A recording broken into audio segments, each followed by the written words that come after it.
ክልቲአን ንሃገርነት ትግራይ ዝቃለሳው ድባትን አጽነትን ሳዎትን ክሳብ ግንባርን መፍጣር ዝኽእል መረዳድኢ ሰነድ ዕላው ጌራን ፌደራል መንግስት ፈቃደን ዝተሰረዘ 52 ናይ በሕቲ ላዕለዎት ትካላት ትምህርቲ ወይ ድማ ኮሌጃት ክዕጽው አዚዞላም ህወሓት ህዝቢ ንዝመጽ ሁሉ ንኹናት ሓዊሱ ዘድል ምድላው ክገብር አተሓሳሲቦም ህዝቢ ትግራይ ከም ህዝቢ ህልውኑ ዓቂቡ ንምቕጻል ኣብ ዝውስን መድረኽ ይርከብ ክብልውን ውድብ ህዝባውያን ሓርነት ትግራይ ህወሓት ገሊጾላም 2 ሚልዮን በርሚል ነዳዲ ጻዕነት ታንከር ኣብ ዱባይ ተጸጊዓ ዝነበረትሉ በመጥቃዕት ድሮን ኢራን ተወቂዓ ተቃጺላላ ሰላም ጥዕናበልና ቤተሰብ ኩል ሚድያ ንሰዓት ዝሓዝናዮም ሓበሬታታት ብቐንዲ ነጥብታት ተፈሊምናዮም ንሰናይ ምክትታልኩም ብኽብሪ ብምዕዳም ናብ ዝርዝሮም ኣቢልና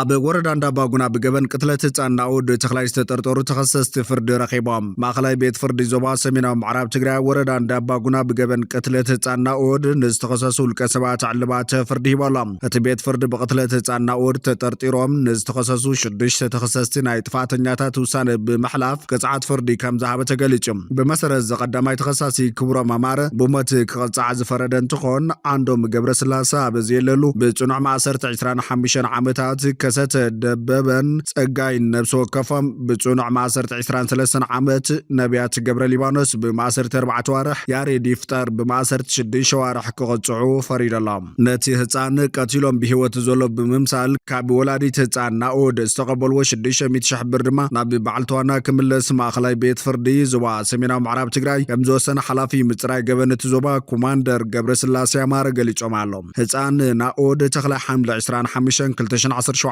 ዓመተ ምህረት ተጨዊ ከም ዝተቀተለ ዝዝካር እዩ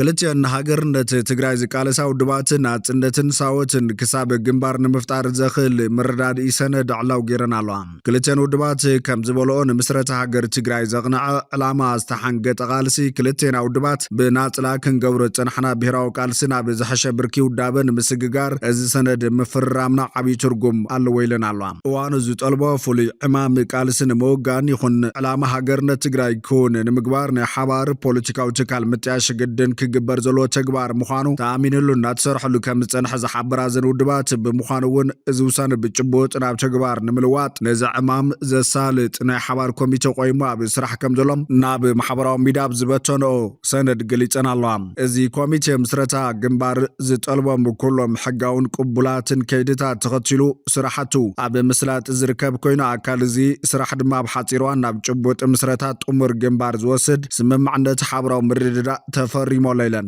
በተወሰኸት ግንባር ተጣይሹ ናይቲ ግንባር ፕሮግራም በተሓዳደሪ ደንብን መሪሕነትን ክሳብ ዘቕውምን ብዕልናብ ጭቡጥ ስራሕ ክሳብ ዝኣቱን ክልቲአን ውድባት ናይ ሓባር ዕማም ነፂረን ፖለቲካዊ ቃልሰን ወሃሂደን ክቕጽላ ምዃነን ዝተረኸበ ሓበሬታ ኣመላኺቱም ኣብቲ ሕዚ ዕለት ዕላው ዝተገበረ ስምምዕነት ሓበራዊ ምርድዳእ ብኩሉ ገጽ ሓደጋ ዝገጠሞ ብሄራውነት ትግራይ ኣብ ምዕቃብን ምትርናዕን ኢሉ እውን መጋበርያ ግዳማውያን ሓይልታት ዝኾነ ፖለቲካ ትግራይ ኣብ ምምእዛን ዓብይ ግደ ዝህልዎ ጥሙር ግንባር ዘዋልድ ብቐጻልነት ድማ ብሄራውያን ተጋሩ ዝተኣኻኸብሉ ትርናዕ ብሄራዊ ሓይሊ ዘግህድ ውዕል እዩ ዝብል ሓበራዊ ቃል እውን ሰፊሮላ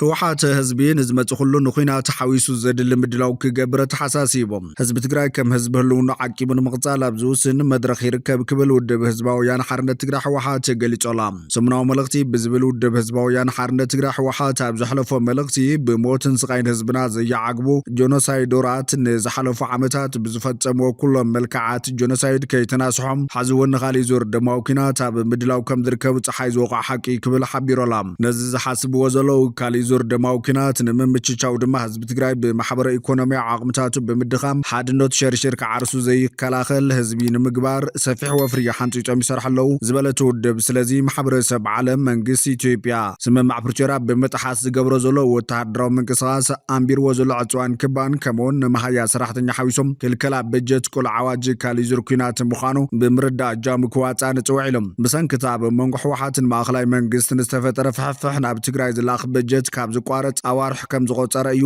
ብወገን ትግራይ ክስ ዝቐርብ። ቀዳማይ ሚኒስትር ኣብይ ኣሕመድ ብትግርኛ ኣብ ዝሃቦ ቃለ መሕተት ህወሓት ምስ ኤርትራ ዝገብሮም ርክባት ከቋርጽ ምጥንቃቑ ዝከር እዩ። በዚ መሰረት ብሰንኪ ምቁራጽ ባህያን እገዳ ንዳድን ህዝባዊ እንቅስቃሳት ተገዲቡ ከም ዘሎ ሓበሬታታት የመላኽቱ። ሃገራዊ ቦርድ ምርጫ ኢትዮጵያ ኣብ ዝሓለፈ ዓመት ጉንበት ንህዝባዊ ወያነ ሓርነት ትግራይ ህወሓት ካብ መዝገብ ፖለቲካዊ ሰልፍታት ተሃገር ከም ሰረዞ ዝዝከር ኮይኑ ብድሕሪኡ ርክቦም ሓሪፊፉ ቀጺሉ ኣሎ። ወሃብ ቃል ውድብ ሕወሓት ኣይተ ሚካኤል ኣስገዶም ቅድም ክብል ሕጋዊ ሰብነት ሕወሓት ናብ ንቡር እንተዘይተመሊሱ ኣብ ትግራይ ምርጫ ክካየድ ኢልካ ኣይሕሰብን ክብል ተዛሪቡ ነይሩ እዩ። ሕዚ ድማ ውዕል ፕሪቶርያ መሊኡ ፈሪሱ ኣሎ ክብል ተዛሪቡ ኣሎ። ክልቲኦም ወገናት እቲ ቅድሚ ሕዚ ኩናት ደው ንምባል ዝተበጽሐ ስምምዕ ፕሪቶርያ ብምሉእነት ብዘይምትግባር ንሓድሕዶም ክካሰሱ ጸኒሖም እዮም። ሕወሓት ኣብ መግለጽታቱ ስምምዕ ፕሪቶርያ ክትግበር ከም ዝደሊ ናብ ልዝብ እምበር ናብ ካሊእ ደማዊ ኩናት ከኣቱ ድሌት የብለይን እኳ እንተበለም ኣብይ ኣሕመድ ብመሰረት እቲ ስምምዕ ኣብ ትግራይ ዘተኸይግበር መትከላት እቲ ስምምዕ ከይፍጸሙ ዓንቂ ጽሒዙና ዘሎ ሕወሓት ክብል እዩ ዝነቕፎም። ሕወሓት ካብቲ ስምምዕ ዘዋፅእ ጥራይ ዝወስድ ብምባል ኣብ ውዕል ፕሪቶርያ ዝፈረመሉ ምኽባር ሕገ መንግስታዊ ስርዓት ንጎኒ ገዲፉ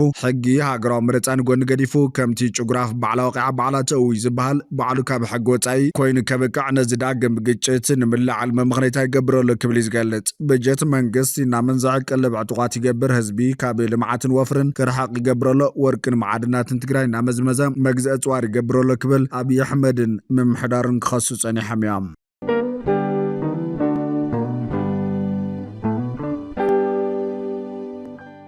ፌደራል መንግስት ፍቃደን ዝተሰረዘ 52 ናይ ብሕቲ ላዕለዎት ትካላት ትምህርቲ ኮሌጃት ክዕጽዋ አዚዞም። በዓል መዚ ትምህርትን ስልጠናን ኢትዮጵያ ንክልላዊ መንግስታትን ኣኽበርቲ ሕግን 52 ናይ ውልቀ ላዕለዎት ትካላት ትምህርቲ ዝድለ ረቋሕታት ደንቢ ብዘይምምላእ ፍቃደን ዝተሰረዘለን ክዕጽዋ መምርሒ ኣውፅላ። እቲ በዓል መዚ ናብ ኣብያተ ጽሕፈት ኣመሓደርቲ ክልላት ምምሕዳራት ከተማታትን ዝምልከቶም ኣኽበርቲ ሕግን ኣብ ዝለኣኾ መምርሒ እተን ትካላት ብክፍሊ ፍቃድ ኣብ ዘካየዶ ግዴታዊ መስርሕ ዳግም ምዝገባ ብዘይምስታፈን ካብ ዘፈር ላዕለዎት ትምህርቲ ክእገዳ ከም ዝተኣዘዘ ሓቢሩ እዩ። ዋላ እኳ ተደጋጋሚ መዘኻኸር እንተተዋሃበን እተን ትካላት ነቲ ውሳነ ኣብ ግብሪ ከም ዘይውዕላ እቲ በዓል መዚ ሓቢሩ። እቲ በዓል መዚ ኣብ መንጎ ጥቅምቲ 2017 ናሓሰ 2017 4 ወግዓዊ ደብዳቤታት ከም ዝለኣኸለን ድሕሪኡ ድማ ብቴሌፎንን ብኣካልን መብርሂ ከም ዘቕረበን እንተኾነ ግን እተን ትካላት እቲ ዝድለ ረቋሕታትን ኣገባባትን ብምኽባር ካብ ትካላት ትምህርቲ ዝወሃበን ግዴታ ክፍጽማ ብዘይምኽኣለን ክእገዳ ተወሲኑሎም። በዚ ምኽንያት ድማ ፍቃዶም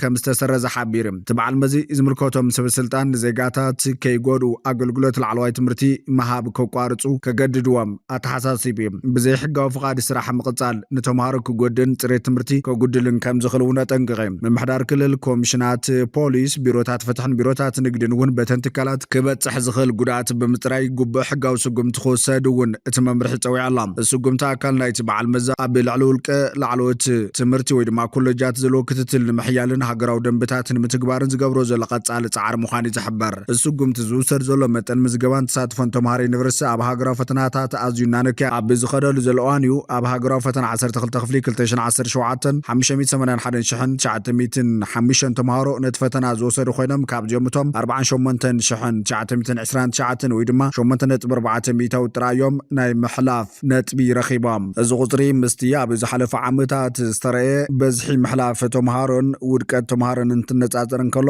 ኣዝዩ ዝወረደ ምዃኑ ወይ ድማ ዝነኣሰ ምዃኑ እዩ ዝሕበር።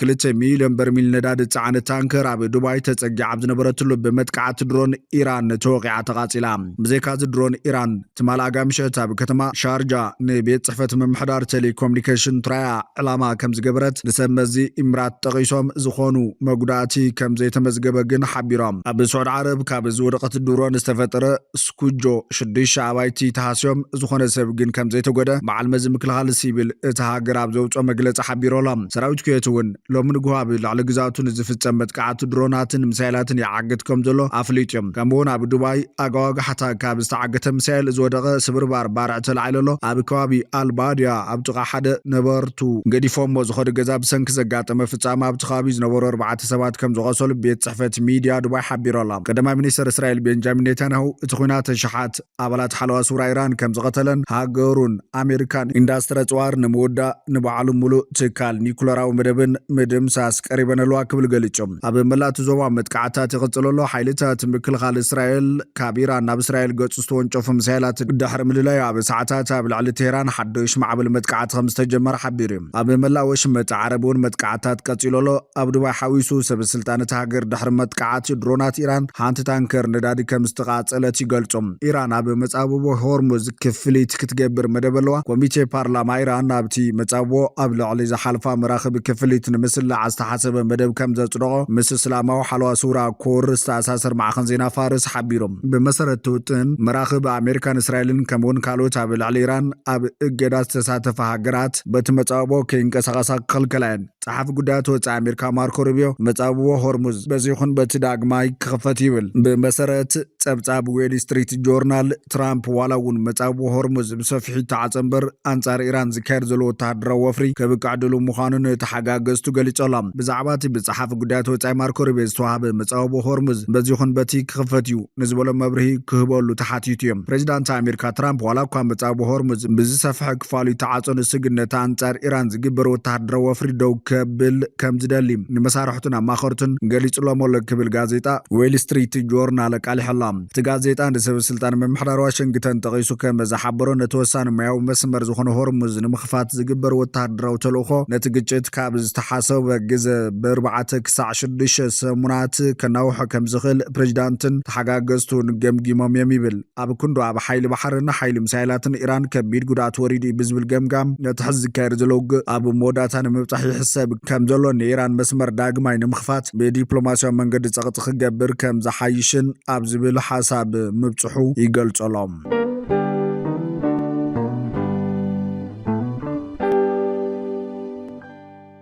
ፍትዋትን ክብራትን ቤተሰብ በኩል ሚድያ ነሰዓት ዝሓዝናዮም ሓበሬታታት ነቶም ክትከታተልዎም ዝጸናሕኩም ይመስሉ ነይሮም ንሰናይ ምክትታልኩም ብምምስጋን ኣብ ዝቕጽል ብኻልኦት ሓበሬታታት ክሳብ ንራኸብ ንምድለዋትና ላይክ ሼር ንሚድያና ሳብስክራይብ ብምግባር ቤተሰብ ኩል ሚድያ ይኹኑ